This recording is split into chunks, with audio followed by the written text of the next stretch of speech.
미국 증시가 급반등을 했습니다. 그래서 이 반등의 의미가 상당히 있을 것 같아요.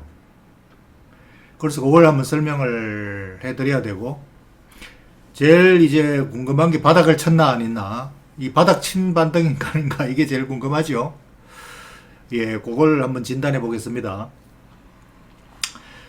지금 그 정신은 최악의 심리 상태죠.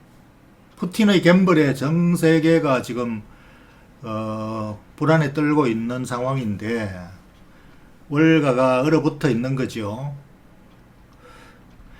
오늘의 반등의 의미는 이제 바닥을 쳤나 아니냐, 이게 거기에 이제 가장 의미가 있는 거죠. 그걸 해석을 해내는 게, 오늘 반등의 힘이 굉장히 강했다, 600포인트나 올랐다, 뭐 이것만 가지고 바닥이다 아니다 판단할 수가 없는 거죠. 그래서 반등의 힘이 상당히 강하다는 걸 가지고 한번 들어가서 어느 정도 강한 것인가, 이걸 진단해 봐야 되겠죠. 그래서 바닥에는 이렇게 두 가지 조건이, 뭐 세부적으로 더 조건 따지면 뭐 여러 개로 나눌 수 있겠지만 큰 줄기로 두 가지 조건을 충족시켜야 됩니다. 그 두 가지 조건에 이게 오늘 반등이 충족했는가 안 했는가, 그걸 따져보는 거죠. 요 차트는 가끔씩 보여드렸던 지난 가장 최근 20년간의 차트, 20년도 더 되나? 한 30년 되네. 이 충격 속에서 반등을 해왔던 역사입니다. 그죠? 역사. 그래서 요것들이 바닥에서 언제 반등을 했는가, 요걸 관찰해 보는 게 이것도 해답 찾기인 거죠. 지난번 이를 반등할 때 어떤 경우에 어떤 상황에서 반등을 했었지, 그걸 찾아보는 거예요. 근데 그때마다 두 가지 조건을 충족시킨 거죠. 두 가지 조건. 첫 번째는 최악의 심리에서 반등을 합니다. 그러니까 투자 심리가 최악으로 얼어붙었을 때, 이제 영영 주식시장은 끝났다, 세계 종말이 올 것 같다, 이런 상황에서 반등을 합니다. 그런 상황이 과거에도 있었나고요? 수없이 있었죠. 이럴 때 다 그랬습니다. 이것만 그런 게 아니라. 그리고 이제 단기적으로는 항상 다음 FOMC 미팅, 내일 모레 미팅을 앞두고 제일 긴장을 해 있어요. 금리를 얼마나 올리나, 금리가 시장을 충격 속에 빠뜨리지 않을까, 이런 막연한 그 불확실성이라는 이 긴장 속에 있고, 크게는 이거죠. 3차 세계대전, 핵전쟁 뭐 이러면서 지금 뭐 바이든이 드디어 나토 회의에 가서 간단다, 푸틴하고 완전히 나토하고 한판 이제 본격 전쟁이 일어나는 거 아닌가, 이런 심리가 극도로 최대로 지금 커져 있을 때죠. 그러면 정시가 폭락을 해야 되는데 계속 떨어지다가 폭락을 해야 되는데 떨어지다가 반등을 해버립니다. 그 반등을. 그러니까 이게 이런 공포감으로 그동안에 계속 팔았기 때문에 폭락할 팔 매물이 없어. 그동안 다 팔아버려가지고 막상 폭락을 해야 되는 시점에는 팔 사람이 아무도 없어. 그동안에 이미 다 팔았어. 겁이 났어. 그러다 보니까 이때 조금만 사도, 매수세가 조금만 들어와도 급등을 하는 거예요. 파는 사람이 아무도 없는데 사는 사람만 있으니까. 그러니까 이게 주식시장의 파라독스예요. 주식시장의 파라독스, 역설. 그래서 이게 일촉즉발의 위기 상황인 것 같은데 주가는 으라 급반등이네. 그리고 이제 가격상으로 심리는 최악의 상황이라는 걸 우리가 알고 있고, 두 번째 가격상으로도 그러면 충분히 떨어졌나? 이 가격이면 바닥 갔네, 이런 걸 눈으로 보여주는 이 차트. 이게 지금 데드크로스가 발생했어요. 오늘 데드크로스 발생이라고 하는, 어제 데드크로스 발생했다고 그러더라고요. S&P 500이 데드크로스가 뭔데?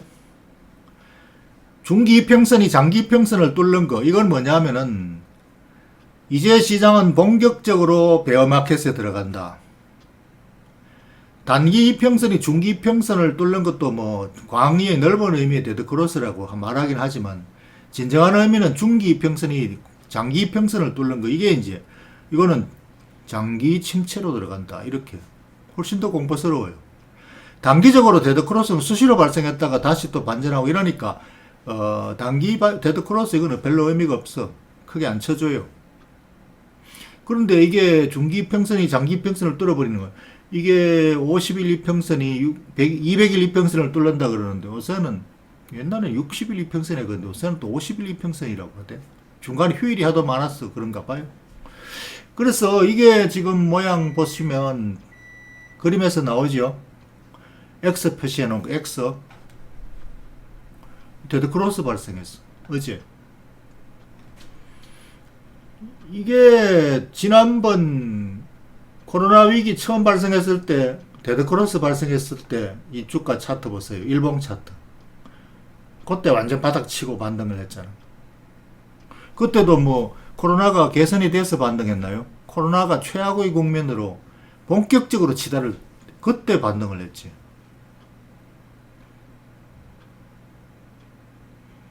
그래서 이게 차트로 봐도 가격상으로도 딱 반등 타이밍인 것 같아. 그러니까 두 가지 조건 다 충족시켰죠. 투자 심리 최악, 가격은 데드크로스. 더 이상 뭐가 필요해? 두 가지 다 충족시켰는데. 이 반등의 촉매가 뭐가 그러면 이 촉매를 뭐가 촉매가 됐는데 방아쇠를 뭘로 방아쇠를 당겼나? 이게 국제유가네요. 국제유가가 며칠 전에만 해도 당장 200달러 간다 그랬죠.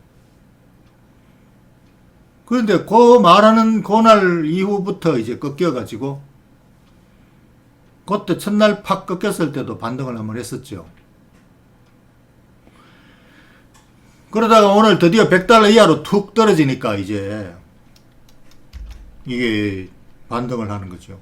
그러면은 야, 이거 오늘 바닥 친 거 맞는 것 같은데 요 촉매의 의미를 한 번 더 플러스 알파 요인으로 작용한다.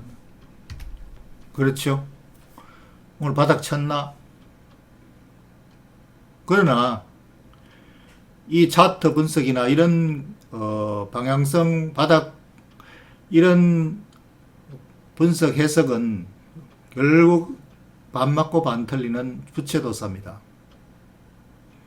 여기서 방향성 배팅을 하는 거는 물론 제가 방금 설명드린 거는 60% 확률로 50%보다는 조금 더 높아요.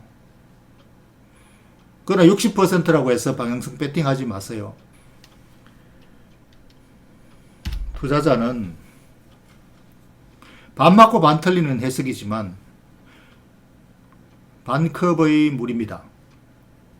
투자자는 항상 반컵밖에 안 찼네가 아니라 야, 어느 정도 벌써 반컵이나 찼네, 항상 이런 낙관적인 시각으로 시장을 바라보는 게 중요해요. 오늘 하나 더 의미를 부여한다면 오늘 반등의 선두에 선 게 반도체입니다. 엔비디아 반도체의 황제죠. 이 세계 경기가 반도체 슈퍼사이클이 살아있습니다 라는 걸 말해주는 신호일지도 모릅니다. 삼성전자에게도 호재가 될 거고요.